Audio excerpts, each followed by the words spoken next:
Bueno, la clase de hoy es de farmacología clínica.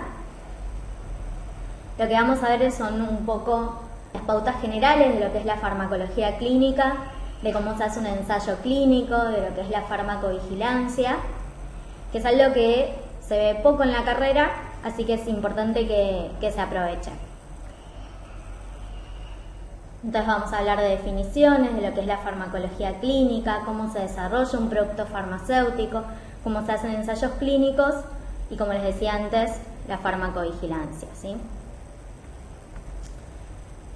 ¿Qué es la farmacología? Esto un poco ya lo estuvieron viendo en las clases previas. ¿Sí? Es la ciencia que estudia la forma por la cual las funciones de los organismos vivientes son afectadas por drogas o por compuestos químicos. Y uno siempre habla de droga, fármaco, principio activo, medicamento, como si fuera lo mismo, y en realidad son cosas distintas. Podemos tomar droga y principio activo o fármaco como sinónimo, si es toda sustancia química o mezcla de sustancias relacionadas de origen natural, biogenético, sintético, semisintético, ¿sí? Que tiene un efecto farmacológico específico y se emplea en medicina humana ya sea para tratar, para prevenir o para diagnosticar enfermedades. Y esto no es lo mismo que un medicamento, porque dijimos que una droga, con droga nos referimos al principio activo, aquel que tiene un efecto farmacológico específico, que va a bloquear ciertos receptores y no otros, que tiene un mecanismo de acción específico. Medicamento ya es la preparación o el producto farmacéutico empleado para la prevención, diagnóstico o tratamiento de una enfermedad o de un estado patológico o para modificar sistemas fisiológicos en beneficio de la persona. Esto es, el principio activo más un excipiente nos da una preparación o un producto farmacéutico que se puede administrar por distintas vías, ya sea por vía intravenosa o por vía oral, y entonces los excipientes van a ser distintos para que tenga distinta absorción o distintas características farmacocinéticas de acuerdo a la vía a la que se administra. Es decir, que el medicamento ya es el preparado del principio activo más un excipiente o más puede ser una cápsula que la recubra de protección gástrica, etc. ¿Sí? Entonces podemos tener dos medicamentos, bueno, hasta ahí. Bien, ¿qué es la farmacología clínica? La farmacología clínica es la rama de la farmacología que va a utilizar al ser humano como sujeto experimental, y esto parece así demasiado taxativo y ahora vamos a desarrollarlo un poco más, ¿sí? El instrumento fundamental entonces de la farmacología clínica va a ser el ensayo clínico. Ahora vamos a explicar un poco más de qué se trata el ensayo clínico, cómo se construye un ensayo clínico, pero hay que diferenciar lo que es la farmacología preclínica, en donde se trabaja con animales, ¿sí? De experimentación, o in vitro con un cultivo celular, por ejemplo, de lo que es la farmacología clínica, en donde es el ser humano el sujeto de experimentación, es decir, los humanos van a participar en ensayos clínicos experimentales, ¿sí? Y entonces esto que nos parecía tan fuerte de que el humano era un sujeto experimental fue atravesando distintas etapas en la historia, y por lo tanto la investigación clínica fue modificándose a lo largo del tiempo y en base a errores que se han cometido en la realización de estos ensayos clínicos. ¿Qué quiero decir con esto? Hubo un hito que marcó la historia de alguna manera de la investigación clínica, que fue lo que ocurrió en la Alemania nazi o en la Segunda Guerra Mundial, en donde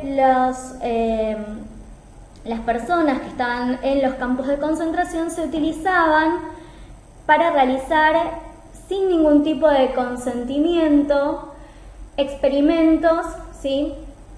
Como por ejemplo eutanasias involuntarias, ¿sí? Esterilizaciones forzadas, evaluación del estrés sobre el ciclo menstrual, ¿sí? Se las sometía a mujeres al estrés de su propia ejecución y luego de ello la remoción y el estudio de órganos pélvicos, es decir, se realizaban experimentos fundamentalmente basándose en el abuso de poder y sin ningún tipo de consentimiento de estas personas. Con lo cual esto marcó que en 1947, cuando se hace el juicio de Nuremberg, ¿sí? Se juzgan a los médicos que habían desarrollado estos experimentos en humanos.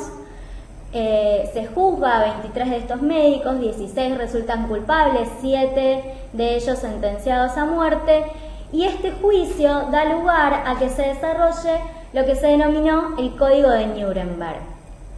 ¿Sí? El Código de Nuremberg, entonces, en 1947, marca de alguna manera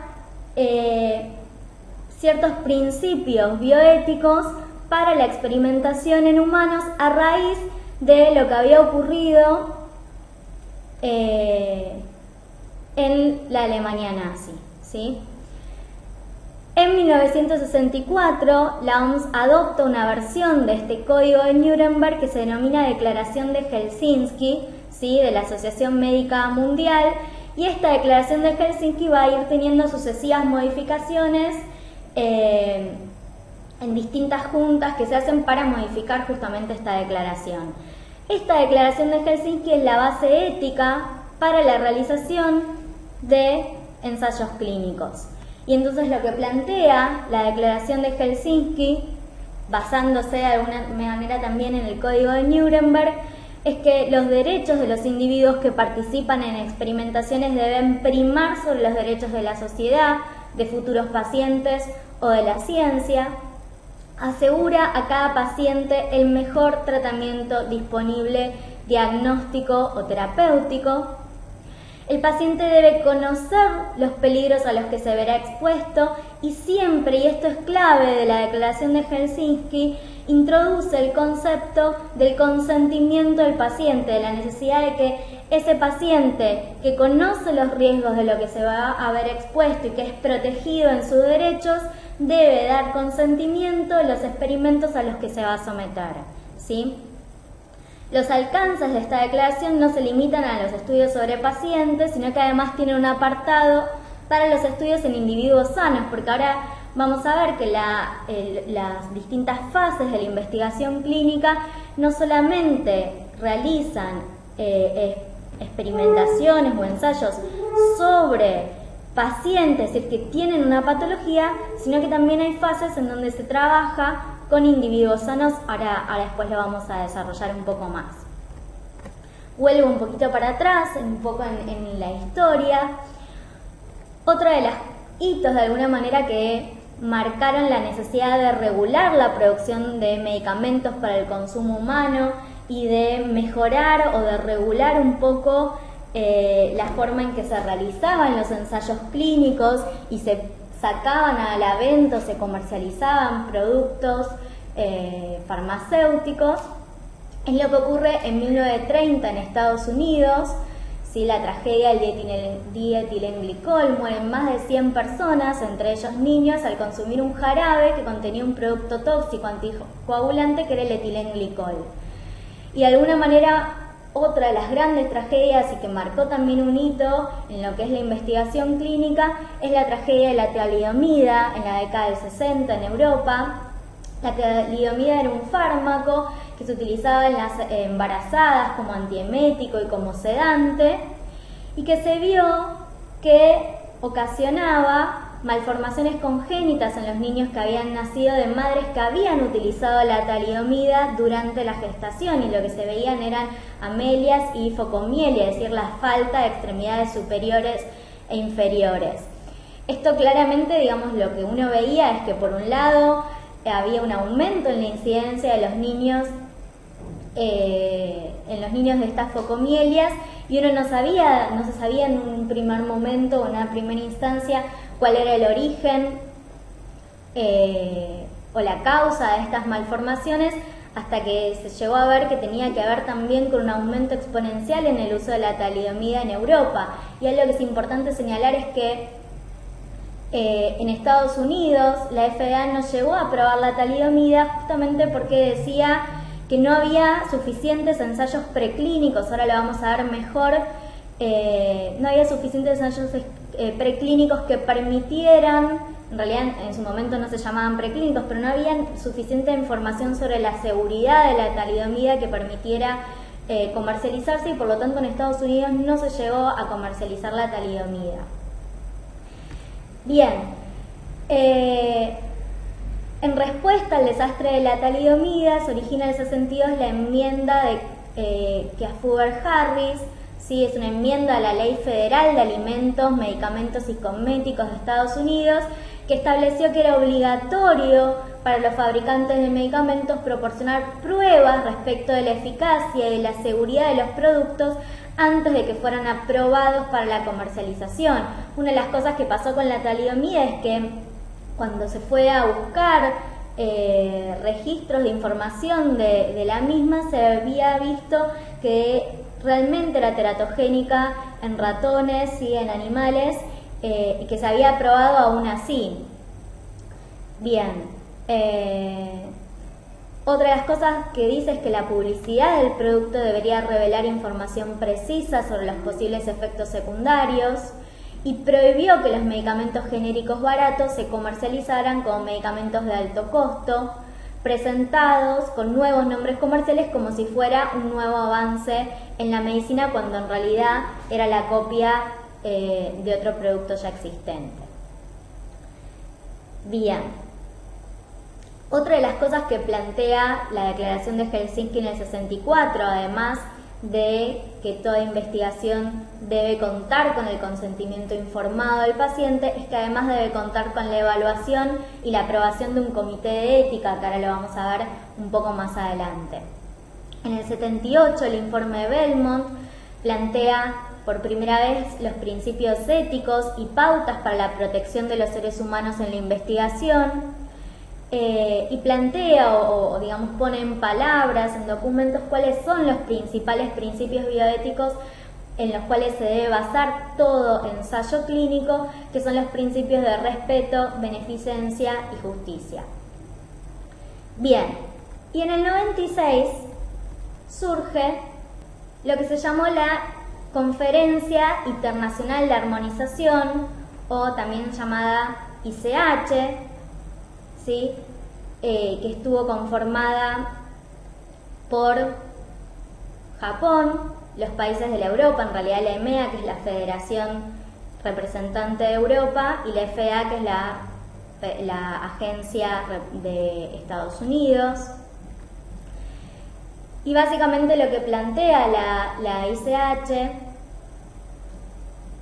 es la necesidad de poder armonizar las reglas o las normas que llevan a la conducción de los ensayos clínicos en distintos países, y nace de alguna manera ante la necesidad de evitar repeticiones de estudios y garantizar que los países intervinientes aceptaran los datos provenientes de ensayos clínicos realizados en otras regiones, es decir, que si todos los países realizan sus ensayos clínicos bajo los mismos principios, bajo los mismos reglamentos o bajo las mismas normativas, entonces esos ensayos clínicos pueden ser válidos para los distintos países, ¿sí? Y los medicamentos pueden ser aceptados por las agencias de distintos países sin la necesidad de que se vuelvan a repetir los ensayos clínicos en cada uno de los países. Es decir, que si un producto farmacéutico ha sido aceptado por la FDA, este mismo puede ser aceptado también por la EMEA, ¿sí? O puede ser aceptado por la ANMAT, por ejemplo, ¿sí?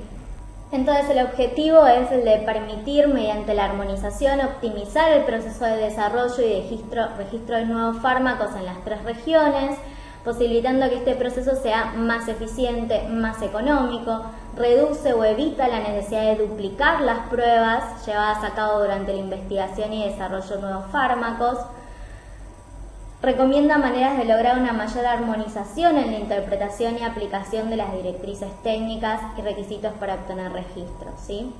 Entonces, esta armonización debe conducir a economizar recursos humanos, animales y materiales, fomentar la eliminación de demoras innecesarias en la disponibilidad de nuevos medicamentos, mantener garantías de calidad, de seguridad y de eficacia, crear restricciones para proteger la salud pública, y a lo que es fundamental que surge de este ICH es el desarrollo de las buenas prácticas clínicas o Good Clinical Practice o GCP, como se conoce habitualmente, que ahora lo vamos a ver un poco más adelante. Entonces, de este ICH surgen guías, ¿sí?, para lograr un estándar de calidad y seguridad en la industria farmacéutica, guías que se dividen en guías de calidad o buenas prácticas de manufactura, las guías respecto de cómo se deben conducir los ensayos clínicos, cómo se debe diseñar un ensayo clínico y cómo se debe conducir el mismo, siempre en esto basado en lo que son las GCP o Good Clinical Practice.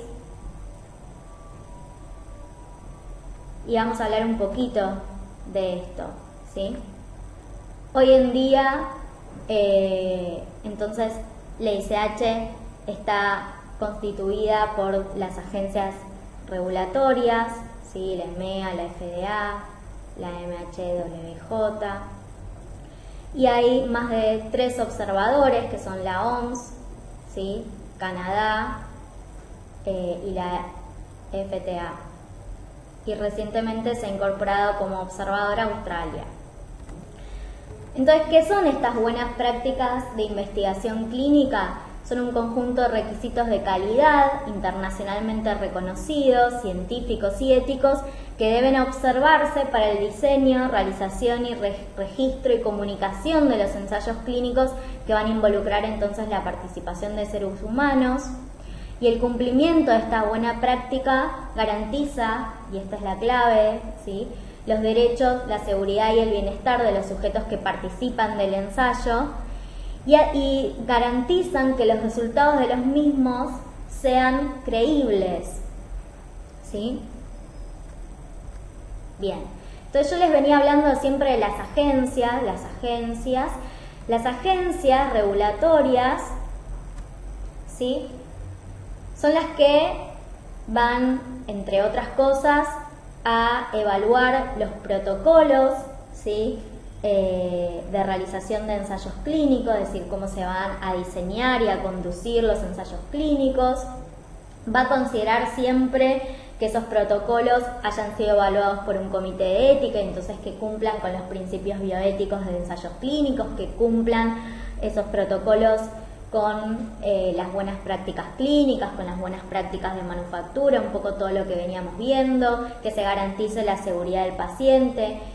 Va a evaluar entonces todo lo que hace a la post-comercialización de un medicamento, a lo que es la farmacovigilancia, que lo vamos a ver, es decir, que es el encargado, de alguna manera, o el responsable de la calidad y la seguridad de la población frente a alimentos y a medicamentos.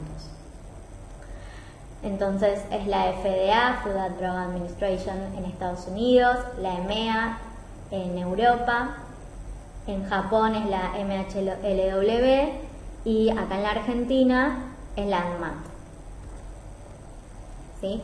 La ANMAT, o Administración Nacional de Medicamentos, Alimentos y Tecnología Médica, es un organismo descentralizado, se creó en el 92, tiene jurisdicción sobre todo el territorio de la nación, ¿sí? Depende técnica y científicamente de las normas y directivas que le imparte la Secretaría de Políticas, Regulación e Institutos del Ministerio de Salud, pero tiene un régimen de autarquía económica y financiera.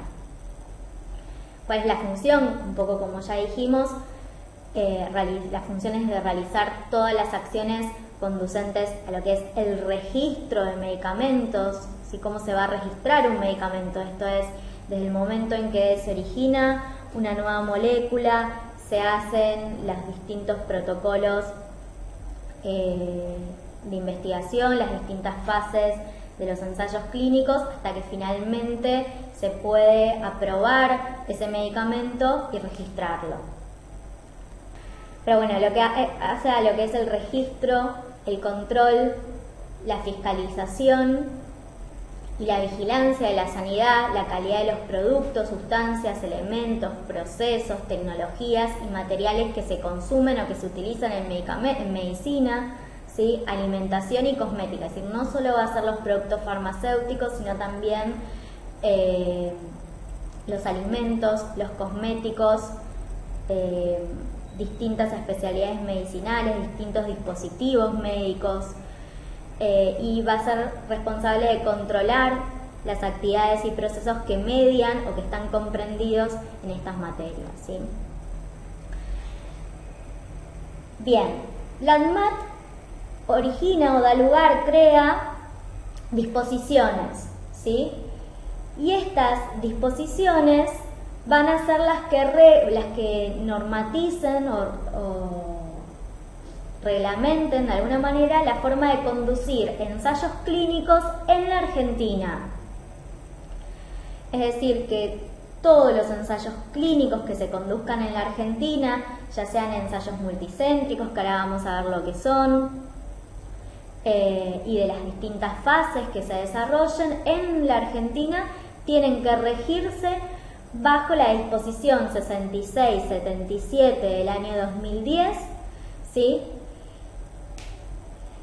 Que es el régimen de buenas prácticas de investigación en estudios de farmacología clínica, pero que básicamente esta disposición está realizada o está basada en lo que es la Declaración de Helsinki y las buenas prácticas clínicas, es decir, que todos estos ensayos clínicos van a estar regidos por estos mismos principios que, como dijimos antes, por la ICH o por la armonización, por más que sean disposiciones, por más que es una disposición nacional, se basa en las buenas prácticas clínicas en las que se basan todas las disposiciones de otros países que reglan el desarrollo de los ensayos clínicos, ¿sí? ¿Se entiende? ¿Por qué? Porque después esos ensayos clínicos que se conducieron en el país tienen que servir, ¿sí?, para otros países, ¿sí? O tienen que servir para que se aprueben, para que la FDA apruebe un medicamento cuyo ensayo clínico o parte de su ensayo clínico se desarrolló en la Argentina bajo la disposición 66-77, ¿sí? ¿Se entiende lo que implica la armonización? Bien, y se rige también por una resolución del Ministerio de Salud, una resolución ministerial que es la 1480 del año 2011. Básicamente, tanto la 66-77 como la resolución 1480 no se contradicen, sino que de hecho se complementan bastante y de vuelta están siempre basados en la Declaración de Helsinki y en las buenas prácticas clínicas, ¿sí?